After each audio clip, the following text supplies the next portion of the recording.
ninba halkan tiirarka masaajidka mid kamid iigu yimid waxayna ahayd maalmihii ciidii hadda ugu dambeysay ayaa mutashriqi markuu masaajidka soo galay salaadii maghribka waxa ka dhiman 40 daqiiqo ilaa 50 daqiiqo meelahaas alaab yar buu xambaarsanaa oo boorso ku jirtay halkaan oo safka hore abu dhigtay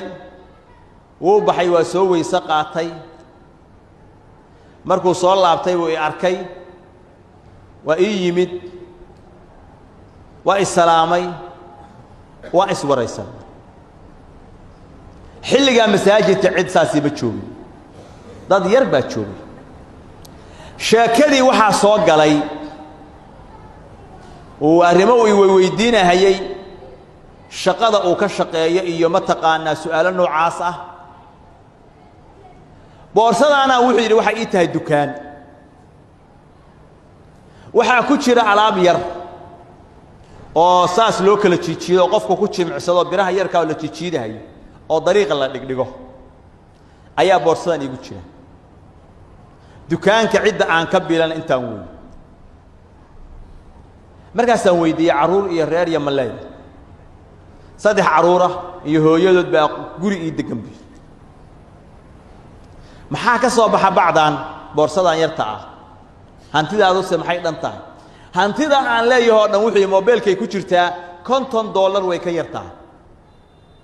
hantida caawa hadaa dhinta laga dhaxlahayo $50 way ka yartaa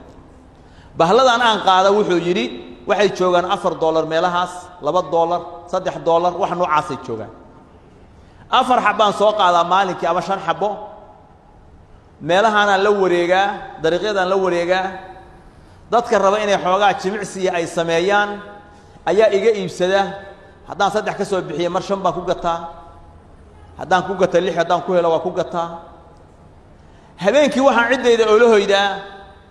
xoogaa iyo $2 oo faa'iido ah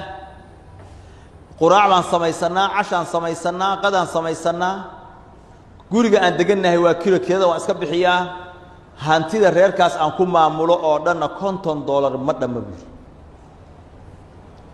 tusaale wuxuu yiri maantay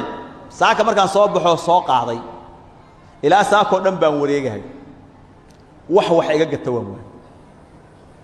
casirkii ma masaajidka jamaacada waxa uga tukaday masaajid kale maghribkii aan la gaarin baa waxa iligu yiri marka maghribka ka hor masaajidka iska gal iska sunnayso quraankaaga iska akhriso alaabtaada iska geyso maadaama aadan waxba soo helin marka halkaan jidka soo marahayay ayaa qof iga gata 2 xabo waxaan ka faa'iiday ilaa $9 meelahaas faa'iidaan ka helay biilka dhan oo cid iga baxana $3 iyo $4 kama badan ninkaas waxa ka muuqatay farxad iyo qanaaco maxaa ka shaqeey jirta ka hor baan ku yiri wixii shaqo fiican oo mushaar aan ka qaadanaya haysto waana ka tagay oo maxay ahayd mushaar baa meel ka qaadanayay aan qolo la shaqeynayay waxay yiraahdeen salaada jamaacada ma aadi kartid shaqadan lagama tagi karo jamaacada anuna waxaan irigu yiri 5 salaadood masaajidka jamaacada inaan ku tukadaan rabaa waan xirayaa waan soo tukanayaa mada yiraahdeen anoo fara banaan mushaarna qaadanaya xilligaas fiican ayaa waxaan ka doortay anoo fara banaan inaan ka tago si ay iigu suurta gasho inaan abuuro nolol ilmahaygu ay ku noolaadaan jamaacadana xilliga raba aan haleeli karo wax kale aanoo haynin baan waxaan bilaabay alaabta yar yarka inaan wareejiyo jamaaca ima dhaafto biilkaygiina waa haystaa qanaacana wuu qabaa hantiduna $50 ma dhaafsisna bal u fiirsa marka ilaahay qofku khayr la doono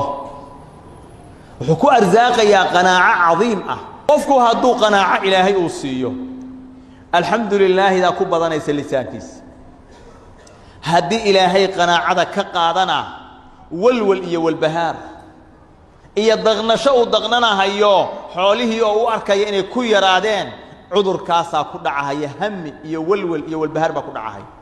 markaasuu mar walba wuxuu haabanayaa waxa uu hayo uma muuqdaan wax ka sareeya sidoo ku keeni lahaa oo ka badan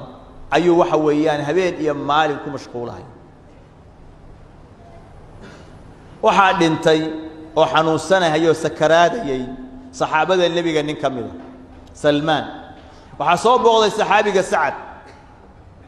markaasuu wuxuu arkay Salman saxaabigii ah oo ilmeynayo booyahaya geeridiina ay ku soo xaadirtay markaasuu maxaad la booyaysaa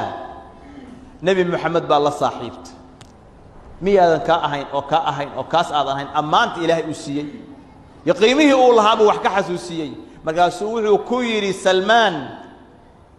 laba arimood baa u booyi mahayo حبا للدنيا وكراهية للآخرة محبة إيا الدنيا جعيل أن أقضه والدنيا كتجيسة داري الدنيا كتجيسة أبوي مهيو نعيد عن آخرة نعها ينا لبوي مهيو وجريد عن كعرر هيو ولكن وحن لبوي يا الله المين يا وح رسول كن ولب الله مي أو سيد أهايين عن كبد الني ayaan la ilmeynaya oo ka baqaya oo maxay ahayd bii waxa nabigu in kala ballamay markaasuu nabigu wuxuu nagu yiri qofkiin adduunyada waxa uu ku leeyahay oo hanti ah ha ahaato qofka wixiisu kazaadi raakib qofka musaafirka oo socotada ah sahaydiisa iyo zaadkiisa oo kale yeesha wax ka badan iska daayi waxa ku didaashaan inaad yeelataan waxa weeyaan sahayda iyo safarka aakhira waxa ku gaartaan waxaan ka cabsanahayaa inaan ka badiyay xoolihii aan shaqeeyay uu dhintay markaas ay bal xoolihii uu ka cabsanaya hala tiro koob 20 iyo dhowr dirham bay noqdeen 20 iyo dhowr dirham wax markaa hadii la fiirsho laba maalmood iyo 10 bari wax la mid ah noloshooda aan dhaafsiisnay ayuba hantida dhan oo ka cabaadahayo la cabsanahayo oo la ilmeynayo ay noqoto wuxuu isleeyahay alma ziyaado samaysay oo dardarankii aad jabisay ayadoo kasabka xalaasha iyo maalka xalaasha in la shaqeeyo ilaahay cibaadadiisa iyo khayrkiisa loo kaalmaysto wadooyinka khayrka lagu bixiyo ay wanaagsan tahay ayaan waxaana inaba caadi ahayn qofku inay noloshiisu kafaayadaas ay ahaato inay ugu fadli badan tahay walidaalika bay ahlu cilmigu waxay yiraahdeen dadku saddex qaybood weey qof hanti badan ah oo qani ah iyo qof aan waxba hayn oo faqiir ah iyo qof darajadii nabigu ilaahay uu weydiistay oo quudkiisu kafaaf iyo nolol ku filan kaliya uu yahay ah kaasaan ugu fadli badan dhexda waana midka nabigu ilaahay weydiistay subhanahu wa ta'ala nabigu ilaahay gaajada iyo faqriga ilaahay waa ka bangal ghaninimana ilaahay mawna weydiisan meesha uu weydiistay ba waxay tahay meesha ugu qaalisan ugu qiimaha badan hadii adduunyada wax yar kaaga soo aadaan ku qanac waxaadna fiirisaa dadkii adduunyada hanti sameeyay maxay kala tageen ma waxaan karfantooda ahayn bay ka qaadeen waxba ka bayna qaadeen qanaacadu marka waa kanzun cadiim la yafna kayd weyn oo kanzi ah oo aan dhamaanahayn weey ولذلك با عمر بن الخطاب وحده جري الطمع فقر واليأس غنى طمع iyo mamanaanta adduunyada la raadiyo faraha badan faqri weey yaasiga laga quusto dadka gacantooda waxa ku jira asaguna waa qaninimo oo qofku dadka gacantooda waxa ku jira inuu ka quusto iska daayo